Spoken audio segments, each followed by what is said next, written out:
This is Super Yacht News with Sisman. Hi, welcome back to the channel. Okay, on my left hand side here you can see Motor Yacht Sarafsa.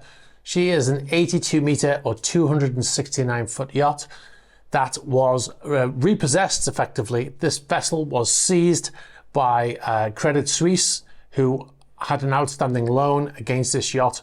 The yacht was originally owned by a Saudi prince, Fahad bin Sultan, and the yacht had been in a place called Cala de Volpe in Sardinia when the vessel was seized. A court case ensued and the prince tried to fight that seizure, but he was unsuccessful and the yacht was given to the bank. Now, obviously, you know, Credit Suisse is having their own problems lately, but this yacht is likely to be sold in the next week or so. That's why we're bringing it up again.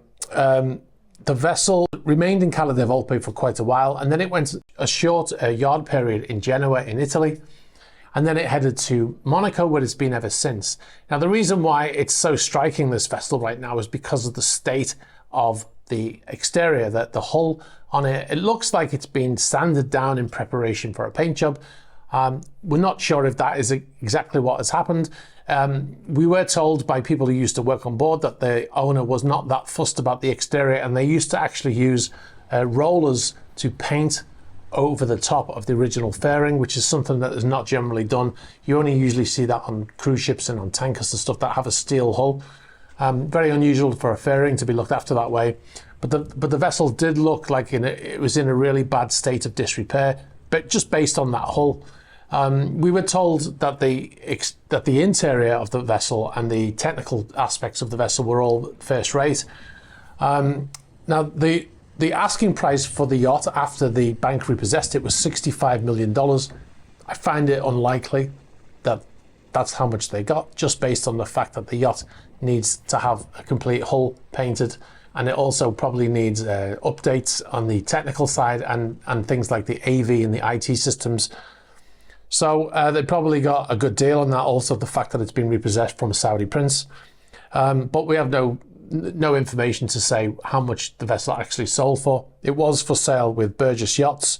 Now, the source tells us that providing there are no issues, that the yacht should sell next week, and it should most likely go into ER period, because he says that the vessel is going to be returned to her former glory.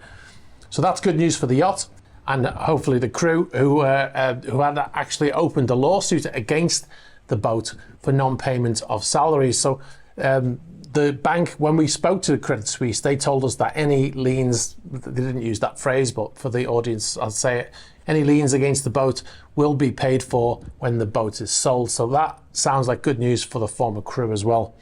All right, so we'll move on to our next story. And this is a fire on a yacht in Spain. So the yachting season and the fire season seem to have started over again, don't they? This yacht was on fire whilst docked in a marina in Andalusia. Now, the fire caused a massive column of smoke raising up, as you can see in this video footage here. The video footage you're looking at was sent in by a subscriber.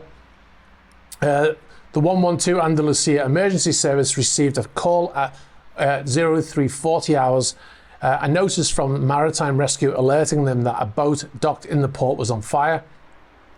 And 3 hours later, at 0640 hours, this was on Friday, they received another call from a neighbour saying that he'd awoken with a strong smell of burning, and that he looked outside and saw that there was a boat on fire. And then at 11 a.m., so what, 7-8 hours later, the boat was still being dealt with by the firefighters. And there were no injuries reported in this fire. And the boat was tied up quite a distance from any other boat, so that's good news. It didn't spread, the fire didn't spread to any other boats, which often happens in marinas. And the footage you can see, this was sent in by one of our subscribers, Anders Costa. I'm sure I butchered your name there, but I appreciate it anyway. Now, as you can see, the boat is destroyed and it's sank. So they'll recover it, but it's very unlikely that that boat would be able to be repaired. We'll move on to our main story now, and this is a 17 meter or 56 foot motorboat with the name of Koipo, I believe.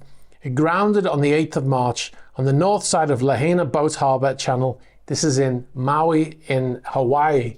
Now, we did do a feature on another boat called the Nakoa, which ran aground on another pristine area of Maui. This is a completely unrelated incident to that. Now, the boat owner, his name is Vernon Ray Lindsay, and he comes from Wailuku, I believe it's pronounced. Now, the DLNR got involved in this, the DOBAR, which is a division of the DLNR. And he told the staff there that he was hiring a salvage company to remove the vessel. Now, the owner was then informed that he was prohibited from bringing the boat anywhere near the Hawala stone, which is a birthing stone, because of its cultural significance. However, the owner seems to think they said, put your boat on top of the birthing stone. As a few days later, the DOBAR was informed that the boat had been refloated and it had been brought into a location approximately 8 foot away from the birthing stone. So at this point, the DLNR took control of the boat, and the owner was told they were not allowed to go on board, and no unauthorized people were allowed back on board that vessel. So the owner was informed that he will also be liable for any damage to coral and or live rock as the result of the grounding and salvage. I'm not quite sure what live rock is, but there you go. And the DLNR Deputy Director, Laura Kakoa, she said the DLNR did not permit the owner to bring the boat anywhere near the stone, and specifically directed the owner to stay away from that cultural site. She went on to say that the majority of boat owners are responsible, but recent actions by a few have harmed Hawaii's natural and cultural resources.